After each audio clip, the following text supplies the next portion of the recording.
जय हिंद साथियों। तो एसएससी जीडी की परीक्षा को पूरी तरीके से कंप्लीट करने के लिए और फिनिश करने के लिए और आपके एग्जाम को साथियों क्रैक करवाने के लिए आज की इस वीडियो में साथियों जीके के आप ऐसे 100 सवाल देखेंगे जिन क्वेश्चंस को आपको साथियों जरूर देखना चाहिए। यानी कि अगर साथियों आप इन सवालों को देख लेते हैं और इन प्रश्नों से संबंधित जो जानकारी मैं आपको बताऊंगा वो अगर आप लोग देख लेते हैं तो आपका पेपर साथियों बहुत आराम से क्रैक हो जाएगा।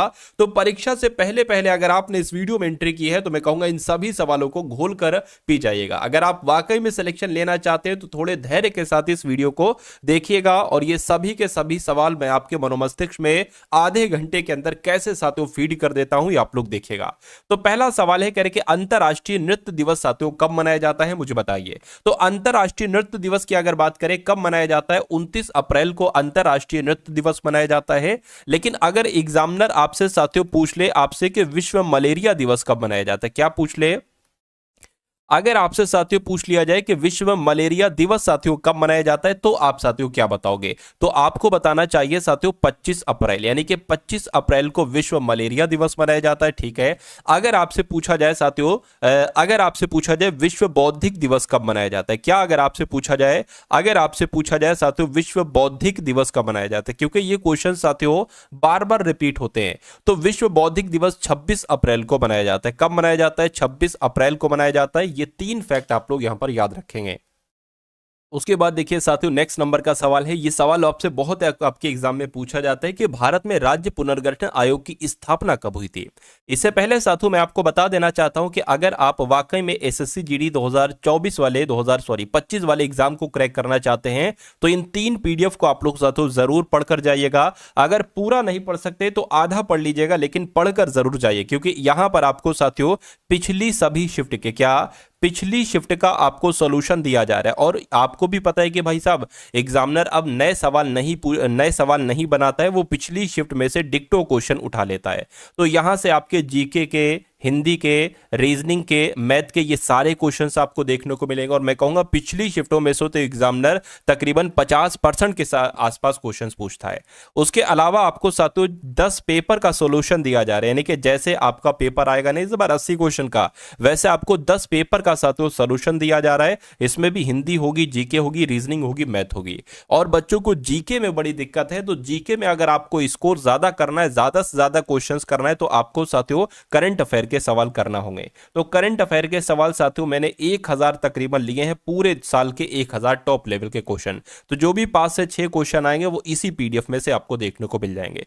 तो ये पीडीएफ आपको सिर्फ और सिर्फ 45 रुपए में दी जा रही है साथियों। डिस्क्रिप्शन में लिंक है एसएससी जीडी पीडीएफ का, उस लिंक पर जाकर आप इस पीडीएफ को साथियों पेमेंट करके प्राप्त कर लेंगे। ठीक है ना। चलिए अब बात करते हैं इस सवाल की, यानी कि भारत में राज्य पुनर्गठन आयोग की स्थापना कब हुई थी। तो 1953 में ही साथियों हुई थी, आपको मालूम होना चाहिए, जिनका आंसर ऑप्शन नंबर बी है। तो मैं कहूंगा आंसर आपका बिल्कुल करेक्ट है। अगला सवाल आपकी स्क्रीन पर कह रहे हैं कि भारत में राजनीतिक शब्दावली में आया राम गया राम की अभिव्यक्ति किसकी व्याख्या के लिए लोकप्रिय है। तो किसकी व्याख्या के लिए साथियों लोकप्रिय है, ये आपसे यहां पर पूछा जा रहा है, ये आप लोगों को यहां पर साथियों बताना है।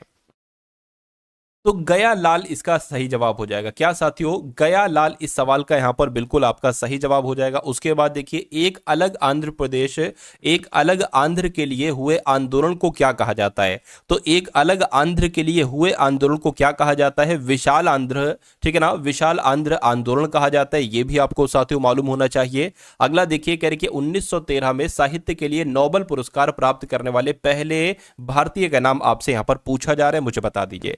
देखिए रविन्द्रनाथ टैगोर की जब हम बात करते हैं तो रविन्द्रनाथ टैगोर को 1913 में साहित्य के लिए नोबेल पुरस्कार दिया गया था। इनकी किस रचना के लिए नोबेल पुरस्कार दिया गया था, तो साथियों गीतांजलि के लिए दिया गया था। क्या गीतांजलि के लिए इनको साथियों नोबेल पुरस्कार दिया गया था, यह जानकारी आप लोगों को यहां पर मालूम होना चाहिए। भाई बहुत बढ़िया, वेरी गुड क्लास। अच्छा उसके अलावा अगर बात करें, आपसे यह सवाल पूछ लिया जाए कि 1968 में जो चिकित्सा के क्षेत्र में नोबेल पुरस्कार दिया गया था, क्या चिकित्सा के क्षेत्र में 1968 में जो नोबेल पुरस्कार दिया गया था वो किसको दिया गया था? क्या अगर आपसे ये सवाल पूछ ले वो किसको दिया गया था, तो वो साथियों हरगोविंद खुराना को दिया गया था। किसको? हरगोविंद खुराना को दिया गया था। ये भी आप लोगों को यहां पर मालूम होना चाहिए। देखिए जितना आपको पढ़ा रहा हूं ना, जो आपको पढ़ा रहा हूं वो आप लोग यहां पर ध्यान रखेंगे। उसके अलावा साथियों 1983 की अगर हम बात करते हैं, 1983 की अगर बात करें तो भौतिक विज्ञान में जो नोबेल पुरस्कार दिया गया था, क्या भौतिक विज्ञान में जो नोबेल पुरस्कार दिया गया था वो किसको दिया गया था? तो ये भी आप लोगों को मालूम होना चाहिए, चंद्रशेखर को दिया गया था। क्या? ठीक है ना, चंद्रशेखर को दिया गया था। ये भी आप लोगों को याद रखना है। अगला सवाल आपकी स्क्रीन पर करके, खिलाफत आंदोलन का नेतृत्व किसने किया था बताइए? तो खिलाफत आंदोलन का नेतृत्व साथियों अली बंधुओं के द्वारा किया गया था। क्या खिलाफत आंदोलन की शुरुआत कब हुई? अगर आपसे पूछा जाए खिलाफत आंदोलन की शुरुआत कब हुई, तो 1919 में तो इस आंदोलन की शुरुआत हुई थी, ठीक है ना। और खिलाफत आंदोलन का नेतृत्व किसने किया था? अली बंधुओं ने इसका नेतृत्व किया था। उसके बाद देखिए निम्नलिखित में से कौन सी इनपुट डिवाइस नहीं है? देखिए एक होती है आउटपुट डिवाइस और एक होती है इनपुट डिवाइस। आउटपुट डिवाइस और इनपुट डिवाइस की अगर बात करें, ये आपकी साथियों देखिए ये ट्रैक बॉल इनपुट डिवाइस है, लाइट पेन भी इनपुट डिवाइस है, टच स्क्रीन भी इनपुट डिवाइस है, ठीक है ना। लेकिन प्लॉटर की अगर बात करें ये इनपुट डिवाइस नहीं है, ठीक है ना। तो आपका राइट आंसर जो होगा वो ऑप्शन नंबर बी होगा। देखिए इनपुट डिवाइस क्या होता है, जैसे कि माउस जो है ना, माउस इनपुट डिवाइस है क्योंकि आपने बाहर से टच किया और इंस्ट्रक्शन जो है वो अंदर की तरफ गया। उसी प्रकार कीबोर्ड की अगर बात करें तो कीबोर्ड भी आपका साथियों क्या है, एक इनपुट डिवाइस है, ठीक है ना। लेकिन मॉनिटर की अगर हम बात करते हैं तो मॉनिटर आपका आउटपुट डिवाइस हो जाएगा। स्पीकर की अगर बात करें तो ये ध्वनि बाहर की तरफ देता है तो आउटपुट डिवाइस हो जाएगा। वैसे ही मॉनिटर इंफॉर्मेशन बाहर की तरफ देता है तो ये आउटपुट डिवाइस हो जाएगा। ये भी आप लोग साथियों ध्यान रखेंगे। अगला सवाल आपकी स्क्रीन पर करके, कुल लागत प्रति इकाई उत्पादन लागत को क्या कहा जाता है? तो साथियों इसको औसत लागत कहा जाता है। क्या कुल लागत प्रति इकाई उत्पादन लागत को जाना जाता है किस नाम से? औसत लागत के नाम से जाना जाता है। साथियों अगर आपने अभी तक इस वीडियो को लाइक नहीं किया तो रिक्वेस्ट है आपसे कि वीडियो को लाइक कर दीजिए, और अगर आप लोग चैनल पर नए हैं और आपने अभी तक चैनल को सब्सक्राइब नहीं किया है तो चैनल को भी साथियों जरूर आप लोग यहां पर सब्सक्राइब करके बेल आइकन पर क्लिक कर दीजिए। और बता दीजिए कि औपनिवेशिक शासन की स्थापना निम्न में से सबसे पहले कहां हुई थी? तो कहां हुई थी साथियों? बंगाल में हुई थी। कहां हुई थी? बंगाल में हुई थी। राइट आंसर आपका ऑप्शन नंबर बी हो जाएगा। अगला सवाल आपकी स्क्रीन पर कह रहे कि तमिल नववर्ष को किस नाम से जाना जाता है? तो तमिल नववर्ष को किस नाम से जाना जाता है अगर आपसे पूछा जाए तो वरुषा पिराप्पू के नाम से जाना जाता है तमिल नववर्ष को। उसके बाद देखिए कह रहे कि पूर्वी तट का सबसे पुराना कृत्रिम बंदरगाह कौन सा है? तो पूर्वी तट का सबसे पुराना कृत्रिम बंदरगाह कौन सा है? चेन्नई बंदरगाह, यानी कि चेन्नई बंदरगाह ही पूर्वी तट का सबसे पुराना कृत्रिम बंदरगाह है। ये आपको यहां पर मालूम होना चाहिए। अगला सवाल आपकी स्क्रीन पर है। कहा जा रहा है कि भारतीय राष्ट्रीय आंदोलन के दौरान निम्न में से किसे मशीनों और प्रौद्योगिकी का महिमा मंडन नहीं करने के कारण मानव समाज का प्रतीक माना गया था? तो ये सवाल अच्छा है, आपसे पूछा जाए तो चरखा आपको बता देना है। यानी कि अगर ये डिक्टो सवाल आता है तो डिक्टो आपको चरखा ऑप्शन बता देना है। उसके बाद देखिए अगला सवाल कह रहे कि लंदन में संपन्न हुए दूसरे गोलमेज सम्मेलन में कांग्रेस का प्रतिनिधित्व किसने किया था? तो साथियों किसके द्वारा किया गया था? गांधी जी के द्वारा किया गया था। किसके द्वारा साथियों? गांधी जी के द्वारा किया गया था। ये आप लोगों को यहां पर मालूम होना चाहिए। देखिए अगर यहां पर बात करते हैं जो पहला गोलमेज सम्मेलन हुआ था, पहली बात तो 3 गोलमेज सम्मेलन हुए। जो प्रथम गोलमेज सम्मेलन हुआ, क्या प्रथम गोलमेज सम्मेलन हुआ? प्रथम गोलमेज सम्मेलन हुआ ये कहां पर हुआ? तो देखिए अगर बात करते हैं पहला गोलमेज सम्मेलन हुआ कब, तो 1930 में। अगर दूसरे की बात करते हैं कि दूसरा कब हुआ साथियों, जस्ट इसके 1 साल बाद यानी कि 1931 में हुआ। और तीसरे की अगर बात करें साथियों, तीसरा कब हुआ, तो 1932 में हुआ। और ये तीनों गोलमेज सम्मेलन कहां पर हुए साथियों? ये तीनों गोलमेज सम्मेलन लंदन में हुए। ये आप लोगों को यहां पर मालूम होना चाहिए, ठीक है ना। चलिए अब उसके बाद देखिए अगले नंबर का सवाल कह रहे कि वस्तुओं के निर्यात और आयात के संतुलन को क्या कहा जाता है? क्वेश्चन बहुत टॉप लेवल का है, आपके एग्जाम में आएगा, बताइए। तो साथियों व्यापार संतुलन कहा जाता है, यानी कि वस्तुओं के निर्यात और आयात के संतुलन को व्यापार संतुलन के रूप में संदर्भित किया जाता है। अगला सवाल कह रहे कि भारत के तत्कालीन राष्ट्रपति द्वारा पहली वात्य भट्टी का उद्घाटन कर राउरकेला स्टील प्लांट का शुभारंभ किया गया था। तो कब किया गया था? 1959 में किया गया था। कब साथियों? 1959 में किया गया था। उसके बाद देखिए अगला सवाल आपकी स्क्रीन पर कह रहे कि स्थायी बंदोबस्त को लागू होने के समय वर्धमान के राजा कौन थे? ये सवाल कई बार आपसे पूछा जा चुका है। तो उस समय वर्धमान के राजा कौन थे? तेजचंद थे। कौन थे साथियों? तेजचंद उस समय वर्धमान के राजा थे। अगला सवाल है कह रहे कि तंजावुर का कौन सा मंदिर, कौन से मंदिर में चोल वास्तुकला का उदाहरण है जिसका निर्माण सम्राट राजराज प्रथम ने करवाया था? तो किसकी बात चल रही है साथियों? क्या आपका सही जवाब होगा बृहदेश्वर मंदिर? आपका सही जवाब हो जाएगा। ये आपको मालूम होना चाहिए, यानी कि तंजावुर का जो बृहदेश्वर मंदिर है ना, इसमें चोल वास्तुकला का उदाहरण है जिसका निर्माण सम्राट राजराज प्रथम के द्वारा करवाया गया था। डिक्टो सवाल पूछा जाएगा आपके। अगला सवाल आपकी स्क्रीन पर देखिए और बताइए सही जवाब क्या होगा। कहा जा रहा है कि यूनाइटेड नेशन यानी कि यूएन यानी कि संयुक्त राष्ट्र के उस प्रमुख अंग की पहचान करें जो 1994 में निलंबित हो गया था। तो 1994 में साथियों न्यास परिषद जो है ना, न्यास परिषद ये निलंबित हो गई थी। ये आपको याद रखना है, हो सकता हो सवाल आपसे पूछ लिया जाए। अगला सवाल देखिए, कहा जा रहा है कि शेड्स ऑफ सैफरॉन पुस्तक के लेखक कौन है? तो ये पुस्तक अगर आपके एग्जाम में आ जाए और पूछा जाए इस पुस्तक के लेखक कौन है, तो सबा नकवी आपको बताना है। कौन? सबा नकवी आपको बताना है। अगला सवाल देखिए, यूनाइटेड नेशन के 8वें महासचिव कौन थे? तो यूनाइटेड नेशन के 8वें महासचिव साथियों कौन थे? बान की मून थे। कौन थे साथियों? बान की मून थे। अगला देखिए, भारत का 100वां अंतरिक्ष अभियान कब शुरू किया गया था? बताइए। तो ये साथियों कब शुरू किया गया था? फटाफट आप लोग यहां पर बता दीजिए। तो सितंबर 2012 में। क्या भारत का जो 100वां अंतरिक्ष अभियान था ये सितंबर 2012 में साथियों शुरू किया गया था, ये आपको मालूम होना चाहिए। अगर बात करें साथियों, भारत ने अपना पहला सैटेलाइट को सफलतापूर्वक अंतरिक्ष में भेजा था। इस सैटेलाइट का नाम क्या था? इस सैटेलाइट का नाम साथियों आर्यभट्ट था।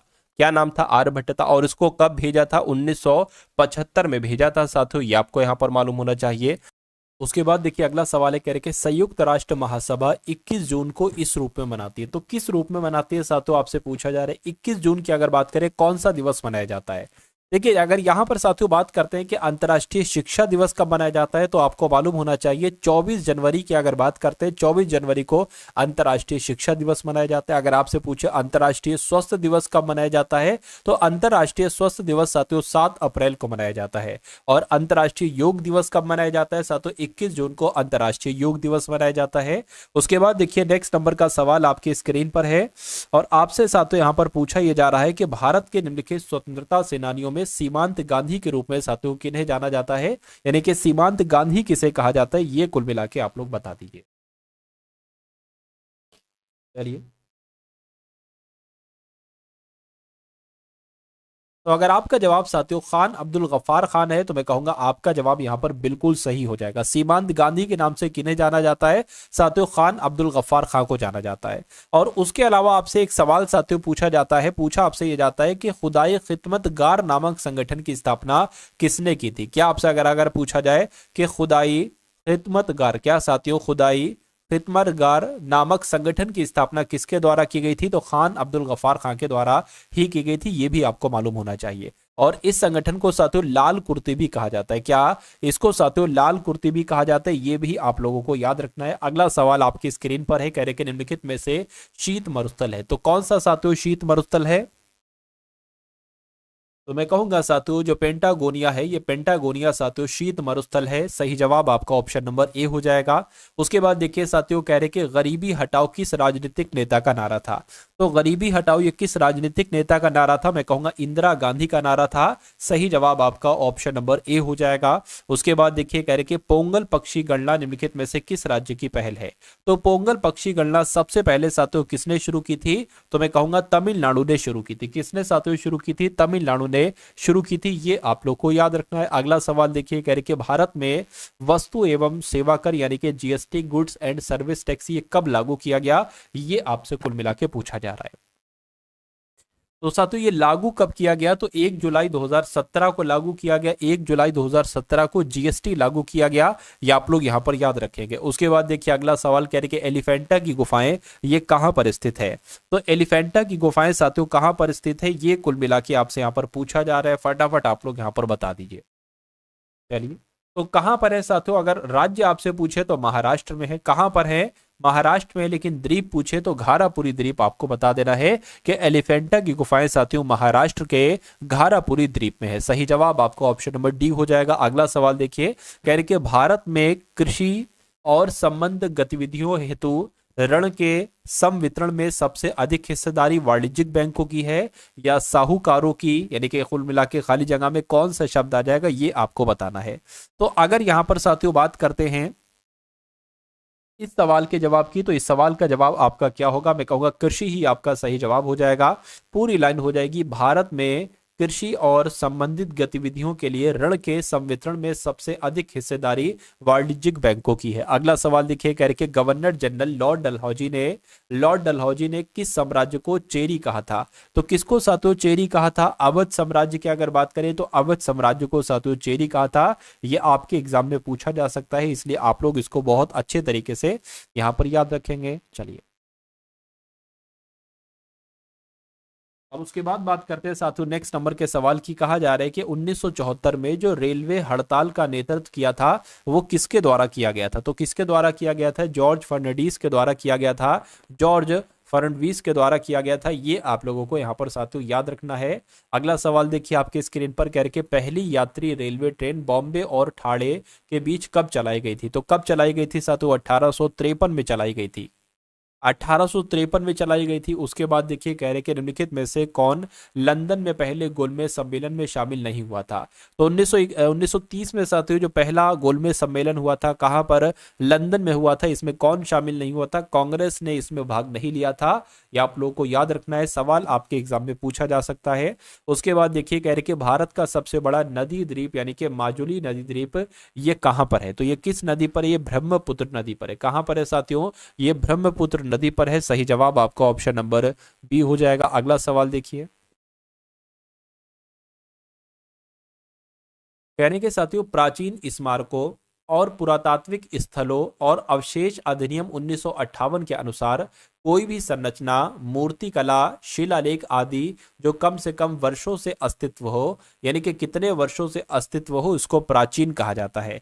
तो मैं कहूंगा 100 वर्षों से अस्तित्व में अगर कोई चीज है तो उसको प्राचीन कहा जाता है। सही जवाब आपका ऑप्शन नंबर सी हो जाएगा। अगला सवाल देखिए आपके स्क्रीन पर, कहने के भारत का सबसे बड़ा सार्वजनिक क्षेत्र का बैंक कौन सा है।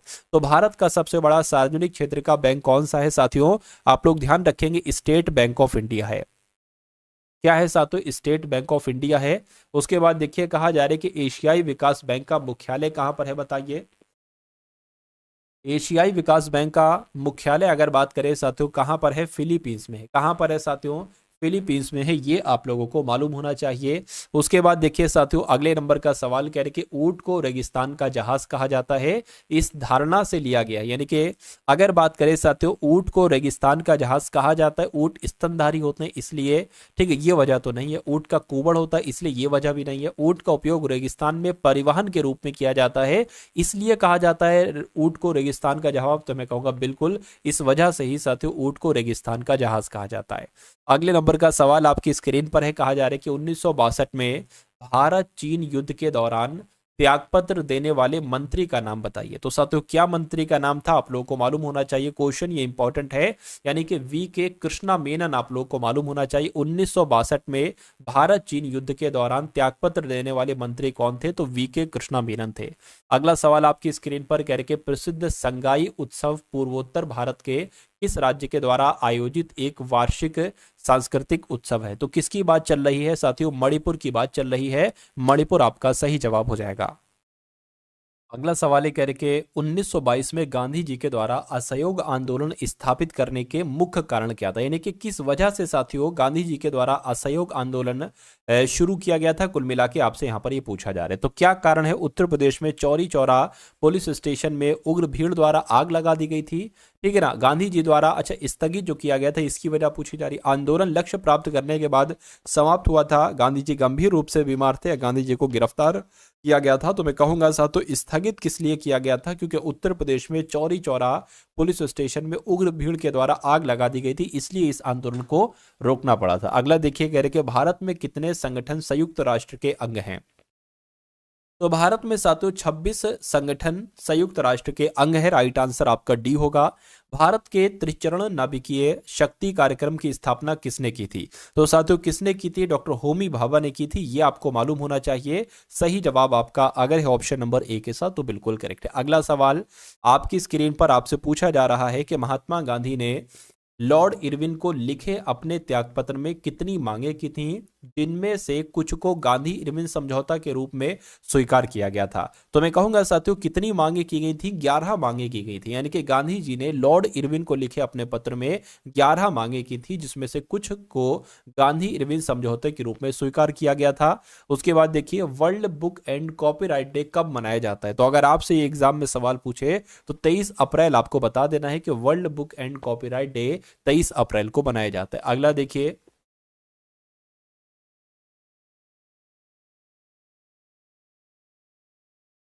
1920-22 में असहयोग आंदोलन को नेतृत्व किसने किया था। तो साथियों महात्मा गांधी जी के द्वारा इसका नेतृत्व किया गया था। सही जवाब आपका ऑप्शन नंबर डी होगा। उसके बाद देखिए भारतीय राष्ट्रीय कांग्रेस के पहले मुस्लिम अध्यक्ष कौन थे।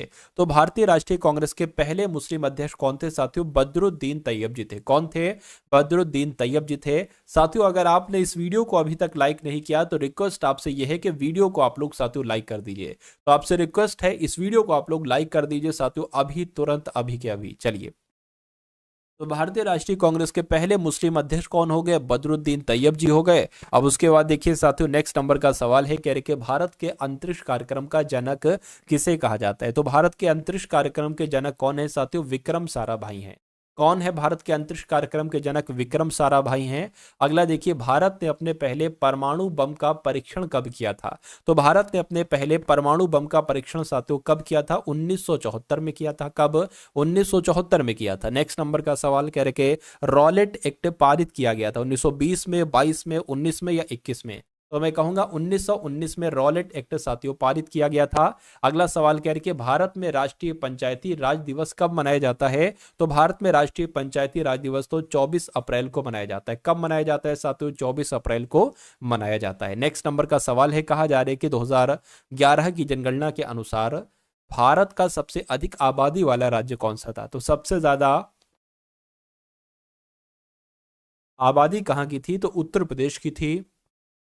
के बाद देखिए निम्नलिखित में से क्या कंप्यूटर का एक घटक नहीं है, यानी कि कंप्यूटर के कौन कौन से घटक है, एएलयू, ठीक है, कंप्यूटर का घटक है, सीपीयू भी है, मेमोरी भी है, ये मेमोरी लिखा है, मेमोरी भी है लेकिन कागज नहीं है, नहीं है, तो यही आपका सही जवाब हो जाएगा। उसके बाद देखिए अगला सवाल कह रहे कि द्वितीय विश्व युद्ध से प्रभावित देशों में बच्चों और माताओं को आपातकालीन भोजन और स्वस्थ देखभाल प्रदान करने के लिए संयुक्त राष्ट्र द्वारा कौन सी एजेंसी बनाई गई थी। तो कौन सी एजेंसी बनाई गई थी, यूनिसेफ बनाई गई थी। कौन सी एजेंसी साथियों, यूनिसेफ बनाई गई थी। अगला सवाल देखिए कह रहे कि खिलाफत आंदोलन का नेतृत्व किसने किया था। तो शौकत अली, मोहम्मद अली के द्वारा साथियों खिलाफत आंदोलन का नेतृत्व किया गया था। अगला सवाल कह रहे कि यूआरएल की फुल फॉर्म साथियों क्या है, बताइए। मतलब यूआरएल की, वैसे तो यूनिफॉर्म रिसोर्स लोकेटर होती है, लेकिन यूआरएल क्या है, तो इंटरनेट पर प्रदर्शित वेब पेज का एक एड्रेस है।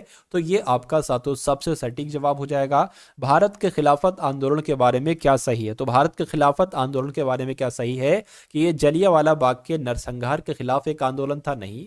ये भारत में मुगल शाही परिवार को पुनः बहाल करने के लिए एक आंदोलन था, नहीं। यह पाकिस्तान की मांग का एक आंदोलन था, नहीं। ये तुर्की सुल्तान के समर्थन में किया गया एक आंदोलन था। बिल्कुल साथियों डी वाला आपका बिल्कुल सही जवाब हो जाएगा। भूगोल का जनक किसे कहा जाता है। तो इरेटोस्थनीज की अगर बात करें, इरेटोस्थनीज को ही साथियों क्या कहा जाता है, भूगोल का जनक कहा जाता है। अगला देखिए कह रहे कि नोबेल पुरस्कार देने वाली संस्था स्वीडिश एकेडमी ये संबंधित है। तो किससे संबंधित है साथियों, ये साहित्य से संबंधित है। किससे संबंधित है, नोबेल पुरस्कार देने वाली संस्था स्वीडिश एकेडमी, ये साहित्य से संबंधित है। अगला सवाल कह रहे कि भारतमाला परियोजना ये किससे संबंधित है।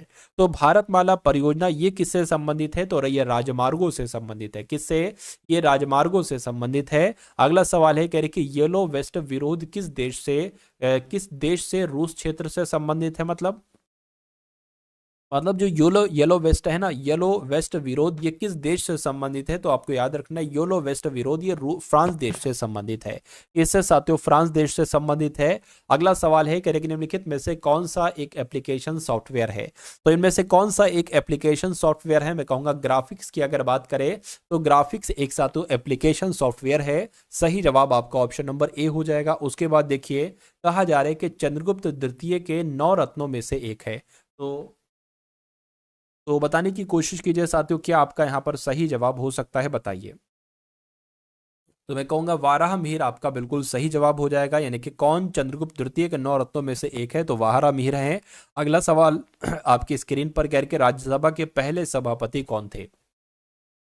मेरा नाम डॉक्टर सर्वपल्ली राधाकृष्ण था और डॉक्टर सर्वपल्ली राधाकृष्ण ही राज्यसभा के पहले सभापति थे, ये आप लोग यहाँ पर याद रखेंगे। उसके बाद देखिए अगला सवाल, कह के निम्नलिखित व्यक्तियों में से कौन संतूर वाद्य यंत्र से संबंधित नहीं है? तो संतूर वाद्य यंत्र से संबंधित कौन नहीं है? तरुण भट्टाचार्य तो हैं, भजन सोपारी भी हैं, पंडित शिव कुमार शर्मा भी हैं, लेकिन ये तो सरोद वादक हैं, ये तो सरोद वादक हैं, सरोद से संबंधित हैं, ये संतूर वादक नहीं है। तो मैं कहूंगा राइट आंसर आपका यही हो जाएगा।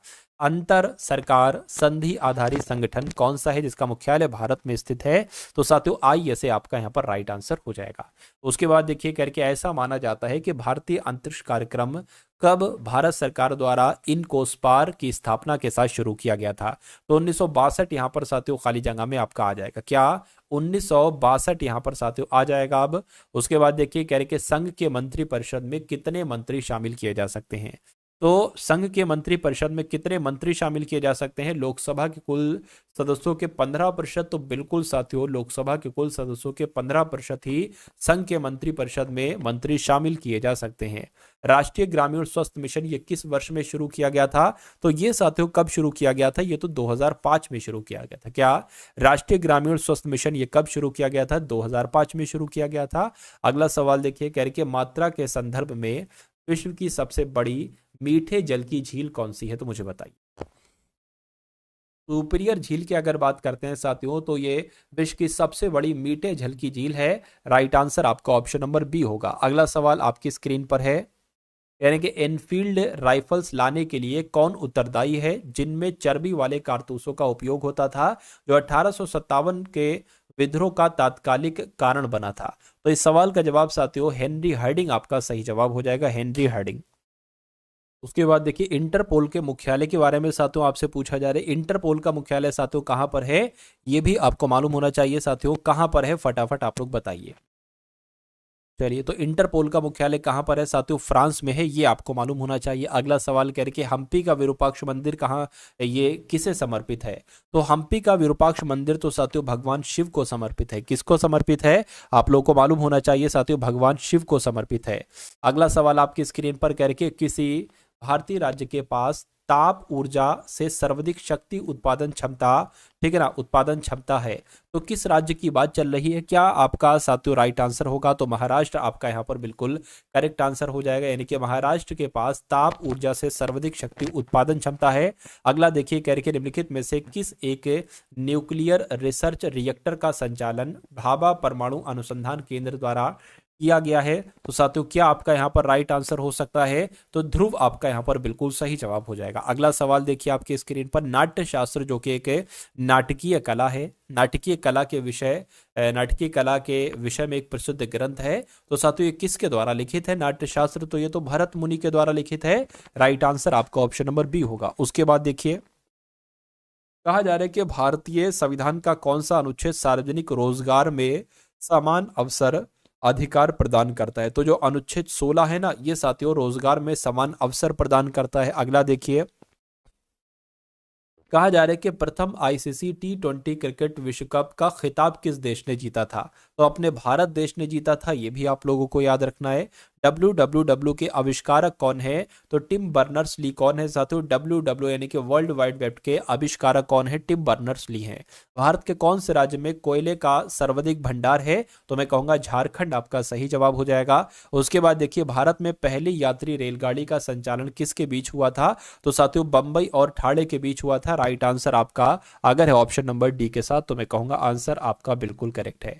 अगला देखिए महाराष्ट्र के पारंपरिक लोक रंगमंच का नाम बताइए। तो महाराष्ट्र के लोक एक तरीके से लोक रंगमंच की अगर बात करें तो तमाशा है। तमाशा आपका यह महाराष्ट्र में किया जाता है। भारत में कौन सी नदी में रिवर डॉल्फिन पाई जाती है? तो रिवर डॉल्फिन की अगर बात करें तो ये तो घाघरा नदी में पाई जाती है। रिवर डॉल्फिन ये घाघरा नदी में पाई जाती है। भारत में जोन बील मेला एक ऐसा मेला है जहां वस्तु विनिमय प्रणाली का उपयोग अभी तक किया जाता है। यह मेला भारत के कौन से राज्य में है? तो यह मेला साथियों असम में लगता है। कहाँ लगता है? ये असम में लगता है। सही जवाब आपका डी होगा। विदेशी धरती पर फहराया जाने वाला प्रथम भारतीय ध्वज मैडम भीकाजी कामा द्वारा 1907 में फहराया गया था। तो साथियों किस देश की बात चल रही है? जर्मनी की अगर बात करें तो विदेशी धरती पर फहराया जाने वाला प्रथम भारतीय ध्वज मैडम भिकाजी के द्वारा जर्मनी में फहराया गया था। कहां पर साथियों? जर्मनी में। कंप्यूटर क्षेत्र में फॉर्टन किसके लिए प्रयुक्त होता है? तो फॉर्टन की अगर बात करें, FOR से फॉर्मूला हो जाएगा, TRAN से ट्रांसलेशन हो जाएगा। तो फॉर्मूला ट्रांसलेशन साथियों इसकी कहीं ना कहीं फुल फॉर्म हो जाएगी। उसके बाद देखिए 1907 में कांग्रेस के नेतृत्व में कौन से सत्र में चरमपंथियों और नरमपंथियों का विभाजन किया गया था? तो क्या आपका साथियों यहाँ पर सही जवाब हो सकता है? आप लोग बताइए। तो सूरत आपका सही जवाब होगा। क्या आपका जवाब होगा साथियों? सूरत आपका यहाँ पर बिल्कुल सही जवाब हो जाएगा भाई। बहुत बढ़िया, वेरी गुड क्लास। अगले नंबर का सवाल आपकी स्क्रीन पर देखिए सवाल को, और आप लोग यहाँ पर मुझे बता दीजिए कि आपका राइट आंसर साथियों क्या हो सकता है, बताइए। तो अगर बात करें भारत में राष्ट्रीय विज्ञान दिवस कब मनाया जाता है? तो 28 फरवरी को राष्ट्रीय विज्ञान दिवस मनाया जाता है। नेक्स्ट नंबर का सवाल है, कह रहे कि क्षेत्रफल की दृष्टि से विश्व का छठा सबसे बड़ा देश कौन सा है? तो विश्व का छठा सबसे बड़ा देश कौन सा है साथियों? ऑस्ट्रेलिया है। उसके बाद देखिए पेरिस स्थित international institute of educational planning संयुक्त राष्ट्र के किस संगठन का अंग है? तो ये तो यूनेस्को का अंग है। किसका साथियों? ये यूनेस्को का अंग है। उसके बाद देखिए चिपको आंदोलन की तरह निम्नलिखित में से किसका लक्ष्य उत्तर कन्नड़ जिले में वनों की रक्षा करना था? तो किसका था साथियों? एपिको आंदोलन का भी उद्देश्य यही था। एपिको आंदोलन का भी उद्देश्य यही था। अगला देखिए भारत के वन्यजीव संरक्षण अधिनियम 1972 में कितनी अनुसूचियां हैं? तो साथियों 6 अनुसूचियां हैं। कितनी अनुसूचियां? 6 अनुसूचियां हैं। उसके बाद देखिए